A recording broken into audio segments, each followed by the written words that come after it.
Fantasy Football Junkies. You are tuned in to the #1 source for fantasy prognostication.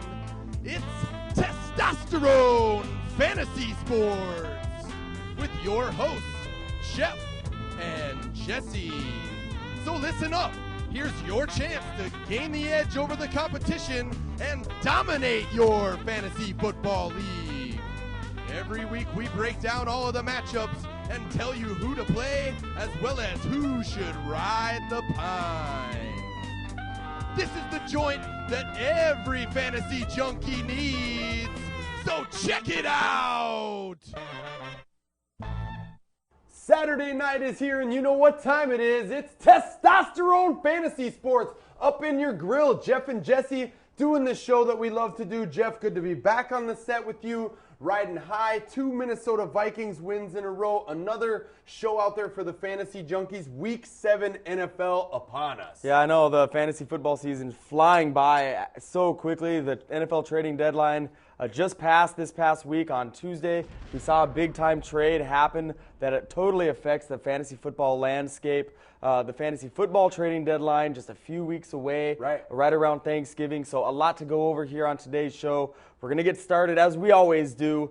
We love the purple, and we're going to be happy for at least a little while about a purple victory against the Lions. Absolutely. I mean, those of you that tune into the show on a weekly basis, you've come to expect all of the knowledge you need to help you dominate in your fantasy football league. You've checked our website out, testosteronesports.com. We drop tons of fantasy relevant information there as well. But we also love the Vikings, as Jeff said, and we will start the show off this week as we are wont to do, talking about the purple and the win that they had last week. Jeff, it was a little bit of an ugly win, let's face it. I mean, the team scored 0 points on offense in the first half. They were trailing the hapless Lions 3-2 at halftime, but after everything shook out, a big play from Bernard Berrien in the second half definitely delivered a must-win victory for our squad. Yeah, well, he picked up an 86-yard touchdown, a very nice play from a big play wide receiver. That was good to see. As far as that game goes, the thing I want to say is, you know, a win is a win is a win.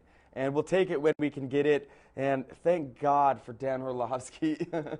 The play was awesome, man. It was just one of the coolest, blooperific football players I ever saw. Yeah, I mean, obviously, if you watch the game, you know what play Jeff's referring to when Dan Orlovsky not only stepped out of bounds in the end zone, but ran like the entire width of the field out of bounds, looking downfield, trying to find an open receiver. Didn't even realize he was out of bounds. Jared Allen was like whooping and hollering. Yes, celebrating right in front of him in his field of vision, and Orlovsky's still looking downfield he for a looked receiver. Like a 7th grade quarterback. He seems to have no field presence out there at all, and you know, I wonder if he knew he was even in the end zone in that situation. It appeared to me that he did not. And I mean, when this play happened, as funny as it was, I was actually at home with my kids. My lady was out of town for the weekend, so I was doing the basically single dad deal all day at home with 3 kids. And my oldest boy, Clay, comes running upstairs to give me the update, and he said, "Dad, the Lions just had a safety, but it wasn't a real safety." And I was like, "What do you mean? Is there 2 points on the scoreboard?" He said, "Yeah, there's 2 points, but it wasn't a real safety." And I'm like, "What do you mean?" He's like, he didn't get tackled in the end zone. And I said, "Well, still, you know, did he step out of bounds?" He said, "Yeah, but you got to see it, Dad. It wasn't a real safety." Right. Jeff, after I saw the play, it wasn't a real safety. No, man. it wasn't really a safety, no, but it was worth 2 points. But at the same time, and how old is Clay, man? Like 8? Yeah. So your 8-year-old son understands the rules of the NFL better than Dan Orlovsky. Something's going on in Detroit, and I don't know what it is. One man who's extremely unhappy about it is John Kitna. Yeah. He's been placed on IR now, and he's come out and said, "Why am I on IR? I'm not injured." Yeah, basically he's got a back problem, but the Lions at 0-5, I believe they are, or 0-6.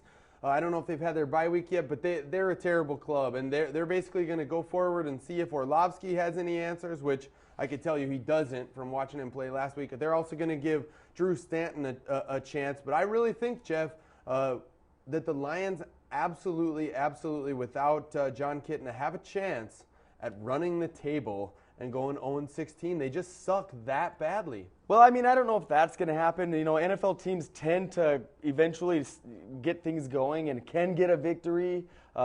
Even the hapless Miami Dolphins last year, they got that one victory. One win. The Detroit Lions remind me a lot of that team, but, you know, against us, they played a really strong team defense. And I wanted to touch on Adrian just a little bit. One thing I think we're seeing is, we've touched on this before on the show, and that's that when Adrian's on the field, every player on defense is totally keyed on stopping him. Right. Nobody wants to be part of his highlight reel. Everybody wants to. It's a pride thing for defenses, and we're seeing that big, stiff defense against our favorite player, and it's disheartening, Jesse, to say the least. Absolutely. You know, he did get things going to the tune of 111 yards on the ground, 25 carries, which is good for him. 4.4 on the ground or something like that. But no touchdown in a game when we should have done a lot more. He was surprisingly quiet. Yeah, Adrian Peterson is yet to blow up this season. I mean, he doesn't have a single run of 40 yards or more on the entire season. And we're talking about 6 games here. You know, I mean, the season is quickly reaching that halfway point. We've yet to see that monster outing from Adrian Peterson. In fact, on talk radio on Monday, I actually heard people talking about Chester Taylor and Adrian Peterson needing to split carries because Chester Taylor's just reading his blocks much better and hitting the seams at the right time and finding more room. And it's just so hard for me to think that Adrian Peterson is being contained by defenses where Chester Taylor is able to exploit the defense. I'm not going that far in saying let's bench Adrian Peterson. That's just idiotic, even though I did hear some buffoons talking about setting Adrian Peterson down for the first half of this game against Chicago, which is asinine. Well, and see, what I don't get in this situation is struggling. Why does it have to be all or nothing? Right. You know what I mean? And I don't think they should split carries either. But at the same time, I would like to see Adrian get a few less for Chester to get a few more.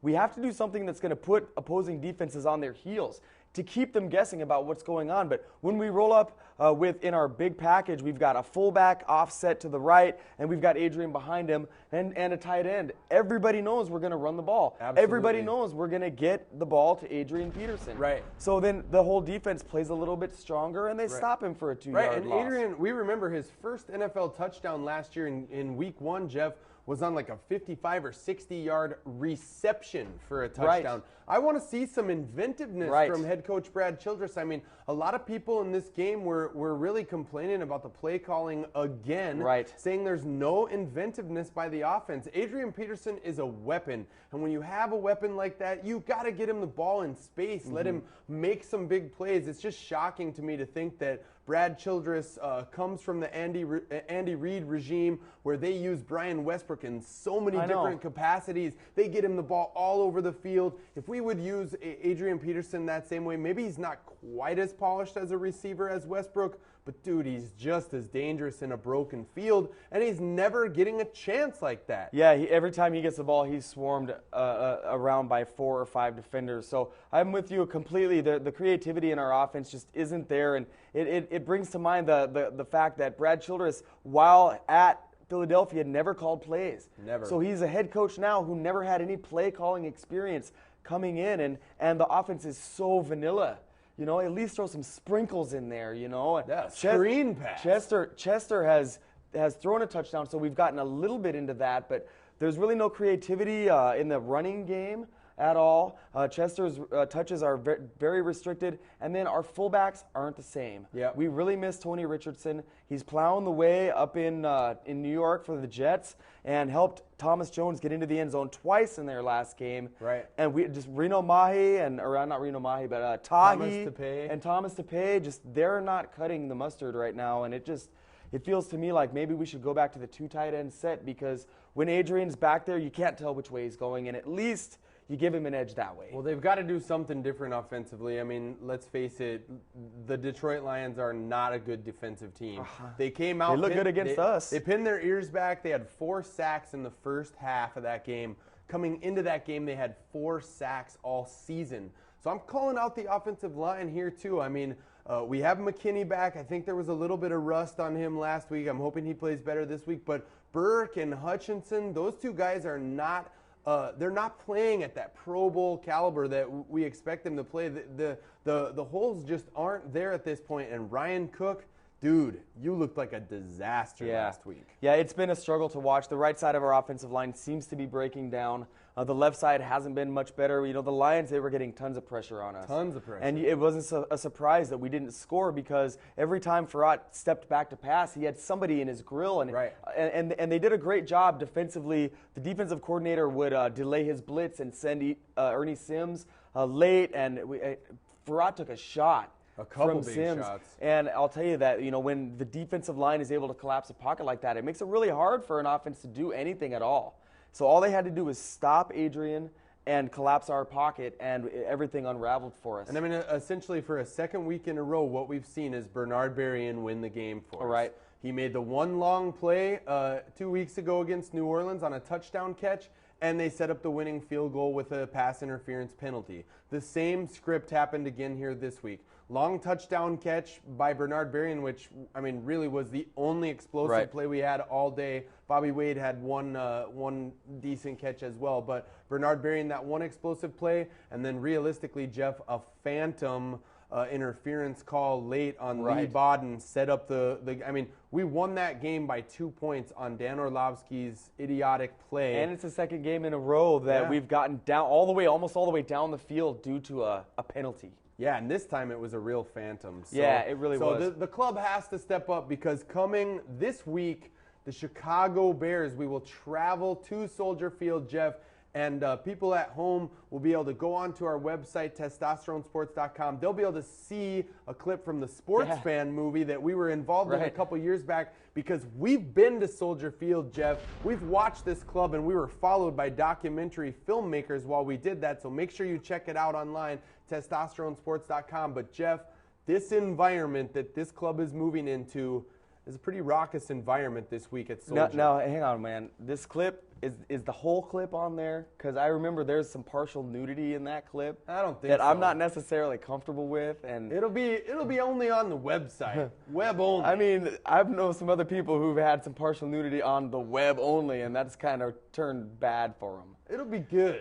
Web only. It's just Jeff's keister. I mean, it's a nice keister. I wouldn't go that far, but you definitely want to take some time out. We do a web-only segment every single week. We've been doing the TFS Classics a couple weeks in a row now, so go on there, check it out, the Sports Fan clip. It's a riot. It was on Fox or Spike TV a couple years back, produced by Jon Stewart from Comedy Central. We're advertising it in our scroll throughout. Right there it is, actually, right on key, just like we planned it.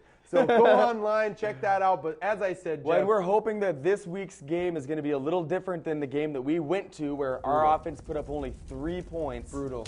This time in Soldier Field, I'm hoping that we're able to hold the opposing offense to just 3 points, while we put up much more than that. I do think it could be a very low-scoring game, Jesse. Both teams match up pretty evenly. We both run the ball well, or supposedly, and play strong defense. Neither team has a great kill-you type of passing game, so this should be a lower-scoring game, and hopefully we're able to be effective on defense.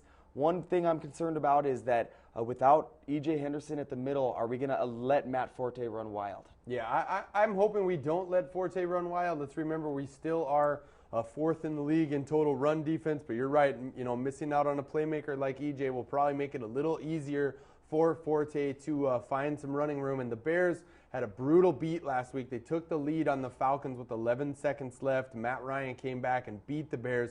So I know they're going to be very hungry. They're playing in their own place. But realistically, Jeff, to me, it comes down to one man and one man only, and it's Adrian Peterson. Let's not forget, last year at Soldier Field, Cat ran wild. 224 yards and 3 touchdowns. Had that big play at the end of the game on the kick return that basically set up the winning points for us. So if Adrian Peterson does not go off in this game, I don't think we can win. We need a big game from Adrian. Yeah, it really needs to happen, and for the team cohesion and rhythm's sake, we got to get that running game going. It's our bread and butter, so it has to happen. As far as this game goes, you mentioned the tough loss that they came off. Lovie Smith, he's really good at preparing his players. One reason I really like him as a head coach is he seems to get all or more out of his guys. Absolutely. He gets them to sell out for him and give them their 100% effort every time. So he gets effort out of guys who you normally wouldn't see performing at a high level, and because of that, they're winning right now. Right. I understand they're 3-3. We're tied for the division with them, but at the same time, in Soldier Field, they're a pride-filled team that knows how to hit and loves to play stingy defense. It's going to be tough for our boys to come home with the Vic. Well, 2 weeks in a row on this very show, I've pulled out the horn and blown the horn. 2 weeks in a row, the Vikings have won. We want you to stay tuned with us through the next 45 minutes or so here on the show. I will pull out the horn at the end of the show. We'll blow the horn loudly, trumpeting the Vikings to a win, but we're going to take a brief break right now. We'll come back and start dissecting all of the fantasy football matchups. Thanks for joining us. Week number 7, Testosterone Fantasy Sports. Skol Vikings.